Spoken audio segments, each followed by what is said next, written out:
In the early days of civilization, the city of Uruk shone like a jewel on the Mesopotamian plains.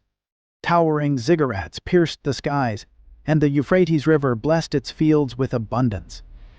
At the helm of this glorious city was King Gilgamesh, a demigod of unparalleled strength and beauty. Yet his divine gifts came with a dark shadow.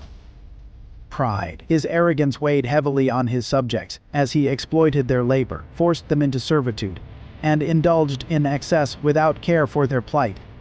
Despair gripped the city, and the people turned to the gods, their prayers like a chorus of desperation. The gods heard the lamentations of Uruk. Anu, the sky god, conferred with Aruru, the goddess of creation. Together, they crafted Enkidu, a being molded from clay and endowed with primal strength to rival Gilgamesh. Born in the wilderness, Enkidu roamed with animals, drank from rivers, and lived in harmony with nature. An hunter, alarmed by the wild man who disrupted his traps, sought help from the temple of Ishtar. Shamhat, a priestess of great wisdom, was chosen to tame Enkidu. She approached him at the watering hole, her beauty and charm mesmerizing.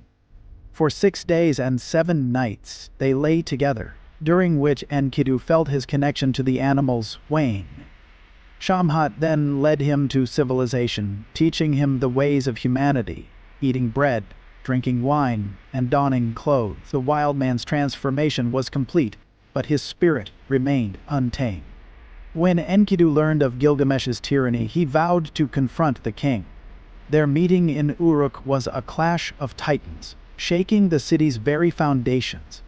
Yet their ferocious battle ended in mutual respect. The bond of friendship forged in that moment was destined to reshape their lives and those of countless others. With their friendship blossomed a desire for adventure. Gilgamesh, restless and yearning for glory, proposed a journey to the cedar forest, a sacred grove guarded by Humbaba, a monstrous giant appointed by the god Enlil. Despite warnings from the city elders and his own mother, the goddess Ninsun, Gilgamesh was undeterred.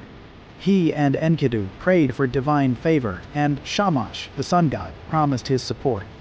As they journeyed, Gilgamesh was plagued by ominous dreams. Each night, Enkidu interpreted the dreams as portents of their eventual victory. When they reached the forest, the sheer majesty of the towering cedars filled them with awe. Humbaba appeared, his breath like fire, his roar shaking the earth. The battle was fierce. Gilgamesh and Enkidu fought with divine weapons, guided by Shamash's intervention. At last, they struck Humbaba down, silencing his pleas for mercy. The triumph in the cedar forest brought wealth and fame, but also divine displeasure. The gods, angered by the slaying of Humbaba, began plotting their retribution.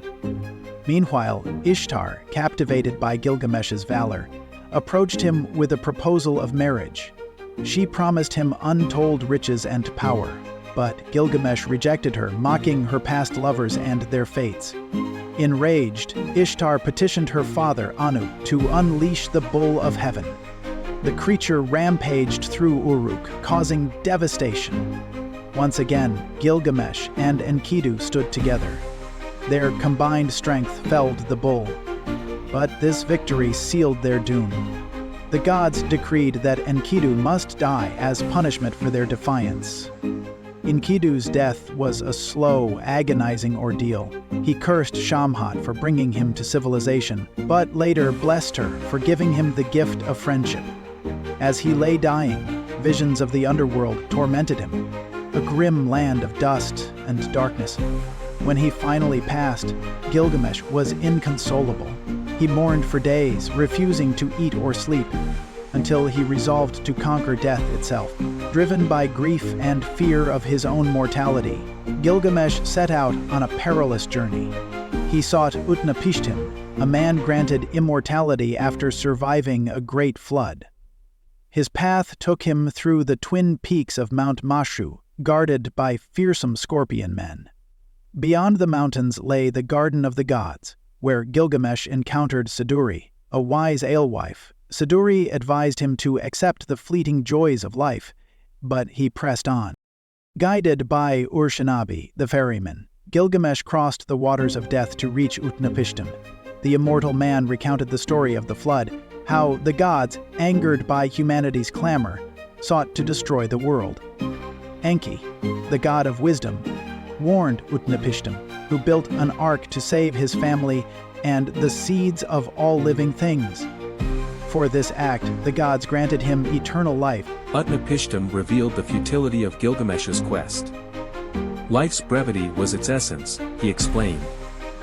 He offered Gilgamesh a test, to stay awake for 7 days.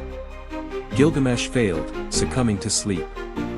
As a parting gift, Utnapishtim told him of a plant that could restore youth. Gilgamesh retrieved it, but on his journey home, a serpent stole it from him, shedding its skin as a symbol of renewal. Defeated but wiser, Gilgamesh returned to Uruk. Standing atop its mighty walls, he realized that his legacy lay not in personal immortality but in the enduring splendor of his city and the wisdom he could impart. His story, etched in stone, became a timeless testament to the human spirit. The Epic of Gilgamesh resonates as a profound exploration of friendship, the fear of death, and the search for meaning. It reminds us that life's fleeting nature is its greatest gift, urging us to cherish the connections and achievements that define our humanity.